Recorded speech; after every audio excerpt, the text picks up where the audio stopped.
saya Indah Amanah Diniati dari Universitas Muhammadiyah Profesor Dr. Nafka, Program Studi Pendidikan Matematika. Di video ini saya akan menayangkan hasil observasi dan wawancara saya pada kegiatan PLP 1 yang saya laksanakan di SMA Negeri 60 Jakarta. Kegiatan PLP 1 ini saya lakukan bersama 3 orang teman saya. Yang pertama ada Aisyah Mulan, yang kedua Ika Akmalia, dan yang ketiga ada Salsabila. Pada kegiatan PLP 1 ini, kami berkesempatan untuk mewawancarai 3 orang narasumber. Yang pertama ada Kepala SMA Negeri 60 Jakarta, yang kedua ada Guru Mata Pelajaran Matematika, yang ketiga adalah siswa alumni dari SMA Negeri 60 Jakarta Angkatan 2020. Untuk mempersingkat waktunya, langsung saja kita saksikan videonya.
Karakter siswa di SMA 60 tidak terlalu spesial.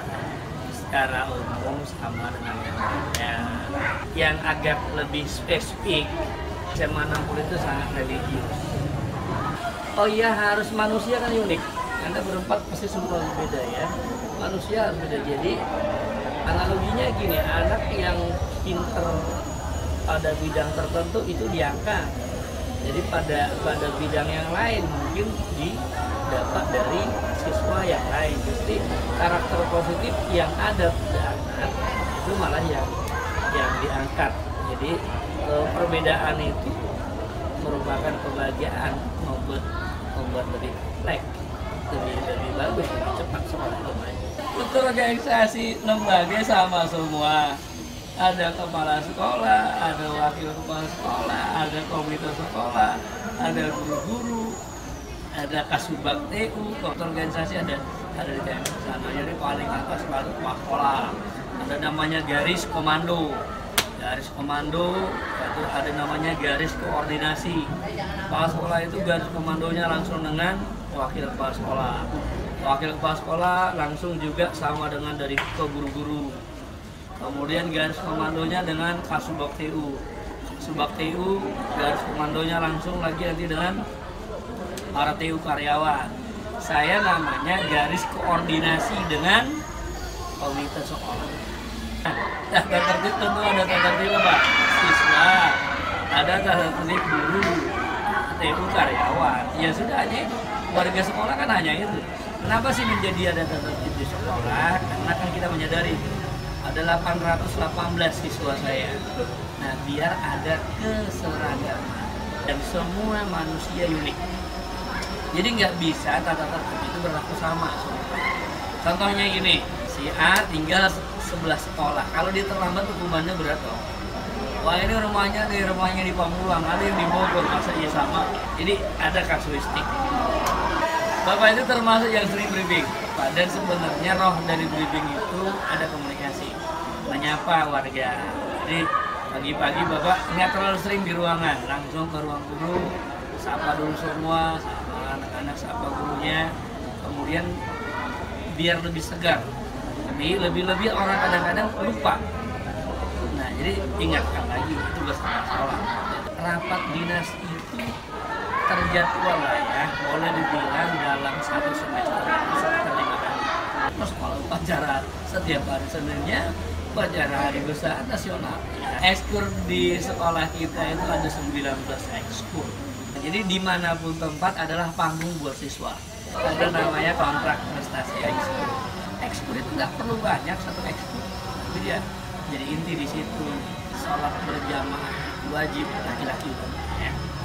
Kalau sekali aja dia nggak sholat ketahuan di CCTV pasti tinggal masuk. Cuma SMA religiusnya nggak ada persoalan.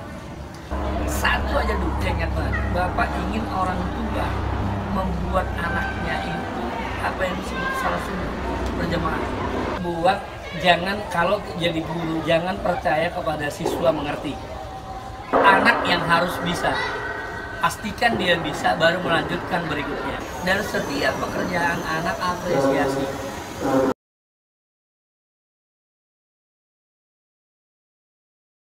Untuk karakter siswa di SMA 60 dalam pelajaran itu Ibu rasa juga tetap semua dibagi. Ya ada yang memang dia sangat berminat untuk belajar, yang mungkin terbukti dengan dia nggak usah diperintahkan, nggak usah diminta, itu sudah siap kayak beli buku, kayak sudah siap seperti itu.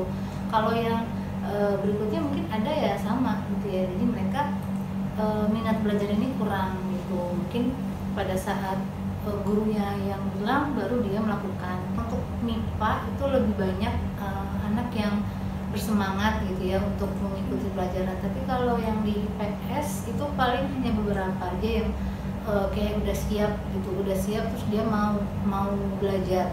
Beda-beda ya setiap kelas, tergantung suasananya. Jadi kadang kalau sudah kenal dengan kelas tersebut, kita lihat juga suasananya misalnya tercenderung aktif gitu, cenderung pendiam. Biasanya nanti ada perbedaan perlakuan untuk anak tersebut, untuk siswa-siswa di situ. Mungkin kalau secara keseluruhan biasanya saya ngasih tahu dulu materi berikutnya itu apa, atau minggu depan kita mau belajar apa, atau kita mau ngapain. Kalau metode yang saya pakai biasanya kalau waktu sebelum PJJ kan kita bisa tatap muka langsung ya, itu kebanyakan saya menggunakan pembelajaran kelompok. Biasanya teknik itu beda-beda, tapi kebanyakan yang saya pakai itu hampir sama. Saya selalu pakai itu dari dulu, itu namanya NHT.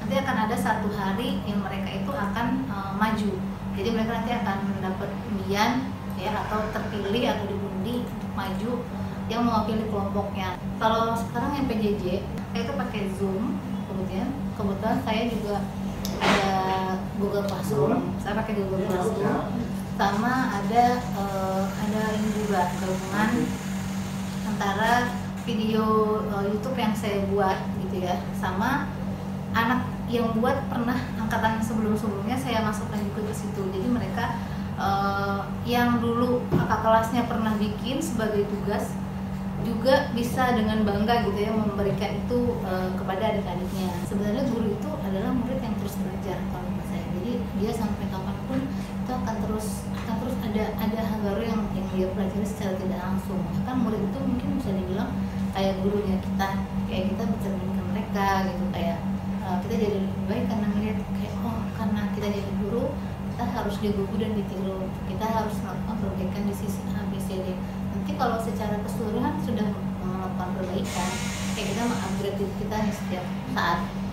Nanti mau nggak mau dari sisi pendidikan kita juga kita akan terus upgrade. Misalnya kita tadi kan nanya tips untuk belajar mengajar matematika gimana. Kalau kita udah upgrade diri kita, mau nggak mau kita juga mikirin biar anak ngerti, biar anak semangat, biar anak tambah termotivasi gimana ya. Malah nanti lama-lama itu akan muncul, coba cari di ini, coba melihat si ini. Dalam belajar matematikanya paling pertama, kalau kamu bisa menyelipkan hal-hal yang tidak perlu selipkan di situ, misalnya bercanda, misalnya mungkin ketawa, kayak jangan terlalu tegang, tapi santai, tapi anak-anak serius.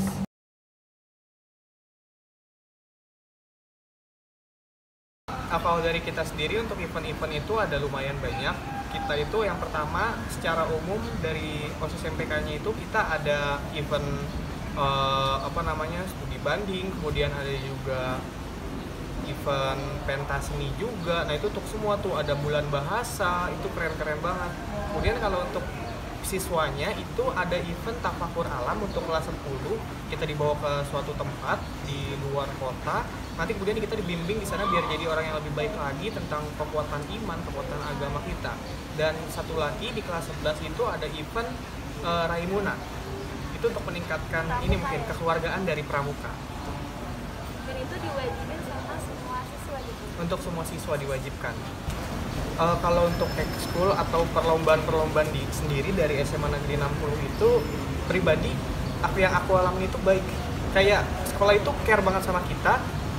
Pengalaman untuk ekskul sendiri kita kan dikasih anggaran khusus ya untuk ekskul ya. Jadi untuk pengembangan organisasi, kemudian nanti dikasih fasilitas-fasilitas juga, boleh dipakai masjid, misalnya buat rohis, buat hadroh, itu semuanya dibiayai oleh sekolah. Itu yang pertama.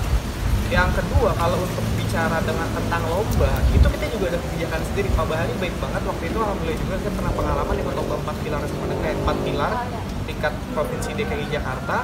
Jadi setelah saya lulus dari perlombaan itu tingkat Jakarta Selatan 2, jadi itu kita benar-benar difokusin untuk belajar itu aja.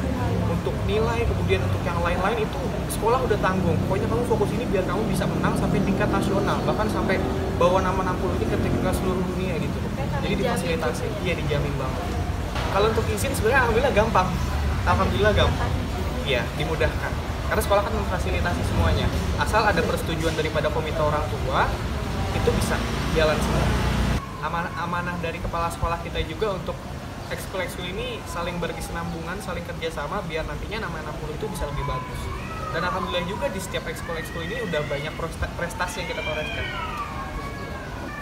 Kesan dan pesan untuk SMA Negeri 60 sendiri mungkin di sini sekolah yang paling bikin aku senang gitu loh, karena di sini aku berhasil alhamdulillah juga bawa SMA Negeri 60 Jakarta ke tingkat provinsi, bahkan ke tingkat seleksi nasional dalam perlombaan 4 pilar, kemudian berhasil banggain SMA Negeri 60 juga.